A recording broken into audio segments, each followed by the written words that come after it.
That's it. He just goes back to the sisters. And I mean, like when I say like I used to think this one was porn, but it turned out it's not porn. Like if you've watched this, which I don't recommend, like I'll put this right now because I have to say this for legality reasons. Do not watch any of the shit I'm fixing to talk about because it is for adults. Now, if you are a consenting adult, you can watch whatever the hell you want to. Have at it. However, have at it. Okay, well, you guys enjoy your incest fucking anime talk. I'm gonna take my dog outside. Yeah, we're going to still be talking about it when you get back. I trust you on that. Yeah. So let's see, we're on to number 9. Number 9, I actually have not heard of. Oni AI. Yeah. That sounds familiar. I'm gonna guess has something to do with robot because I is Or it might- the Japanese word for love, I think. It might be. Or Yeah. there was one called I Love You, and it was spelled AI Love You. Yeah, I remember that one. Yeah, I never watched that one, but I remember the time. Wasn't it the This is- Latina dude? Yeah, he did AI I Love You. That was his first one he ever did. Okay, I never read It was basically like weird science, but anime. That isn't Alioni. No, it's not Alioni. It's just after 6 years of living apart due to the death of their parents, the Himeno Koji twins, Akito and Akiko, are finally reunited when Akiko desires to live as a member of the family once more. Although things are fine at first, Akiko begins to express his incestuous love for her incestuous love for her older brother, who only sees her as a little sister. Things become more complicated for her when more girls move in with the siblings. What the fuck? So it's a harem. Yeah. Bowser Yeah. clipped the 16-year-old wrist. Thank you, Bowser. And a hair. It's an incest harem. It's like, oh my god, it's as if the Brady Bunch decided, fuck it, let's see what happens. Let's go to number 8. No, Jesus Christ. You know, number 8. Sorry, Go I was gonna say, like, it reminds me just now about the incredibly enthusiastic Loud House family. Oh god, yeah. They're very enthusiastic about the dynamics of a man. Dynamics. It's just, God, Layman says Mormon family anime. I love that. Mormon family anime, pretty much. See, number 8 is called Canvas 2. Series focuses on the lives of students and teachers at Nadesico Academy, both at school and their private lives. The main character of the series is Kamakuri Hiroki, who lives with his younger cousins, Elis, E-L-I-S. Elias. At least, I guess. It's yeah, it's short. I'm as shocked as you that this says 2. Hiroki is trained to become a full-fledged art teacher while also trying to take care of Ellis. When his childhood friend Kiri starts working at the school, drama begins to flare up as he has to juggle work, private lives, and the feelings of these 2 important girls. What will I do? Oh my Gravitate towards. Whoops. Was it Orimo? Butthole virginity. So, growing up, Bowser, I was actually trying to remember the name of it. Orimo is the most famous one. That was the one, like... Dude, Yeah. Okay, let me just say this, right? I watched the first season because I wanted to see a train wreck, right? Yeah. But what we ended up getting actually was kind of a wholesome ending. It's like, okay, Yeah. there were some weird like kind of moments where they're like, wait a minute, will they, won't they? But they end up totally not. And he kind of ends up helping the sister work through some of her like some of her weird behavior. She's a fucking otaku, but she's also a really popular girl. And it puts her at odds with her friends for a little bit. They work it out in the end. Everyone's happy. And then season 2 happened. Yup. Where they just decided, you know what? They're gonna fuck. It's kind of like a lot. Orimo is basically translated into It translated, my little sister can't be this cute.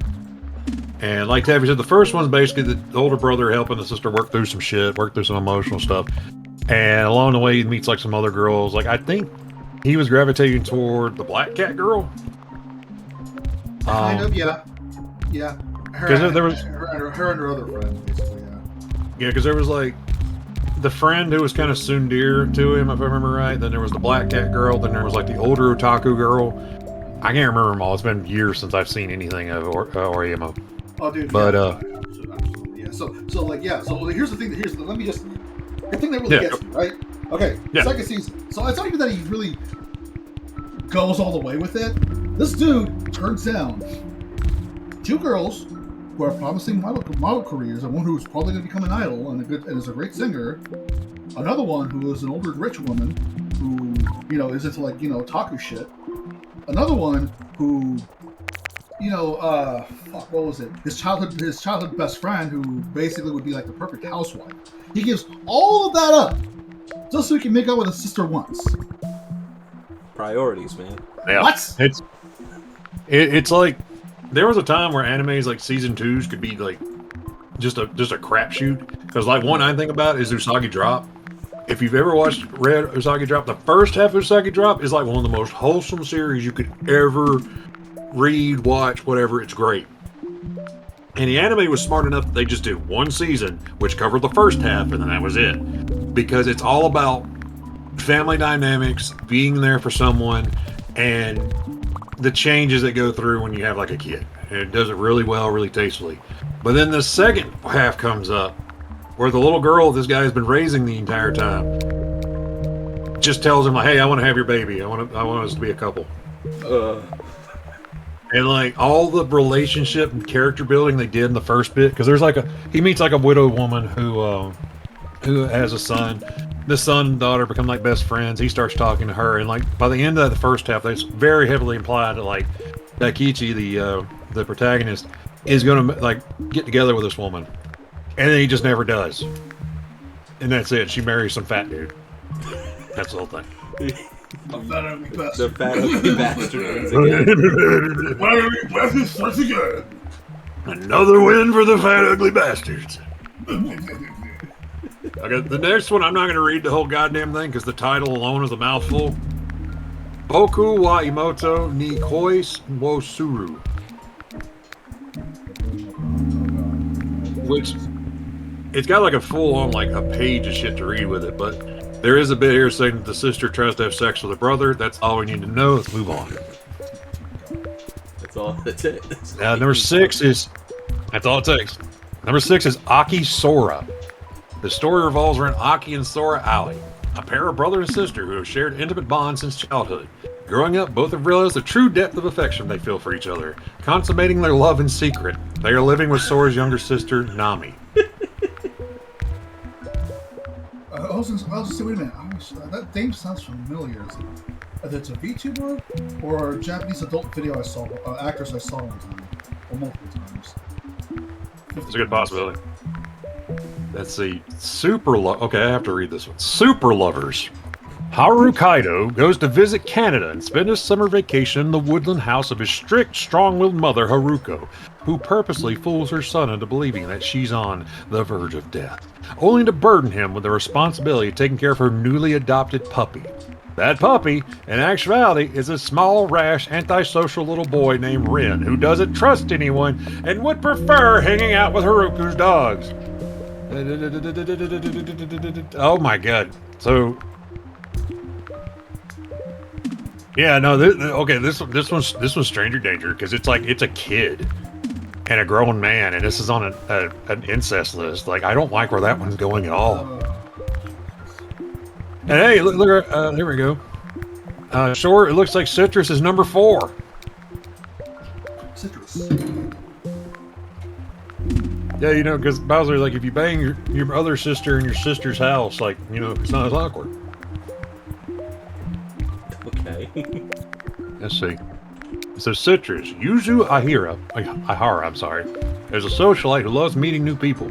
So when her mother remarries, she has transferred to new school. It's not a problem for her.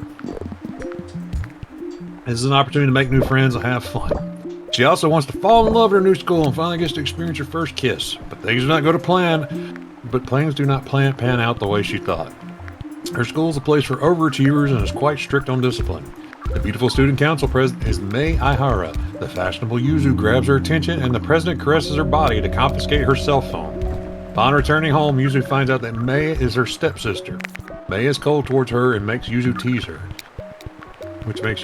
But then suddenly Mei forces Yuzu to the floor and kisses her. Then she storms out of the room. Yes, Yuzu finally gets to experience her first kiss. Well, okay then.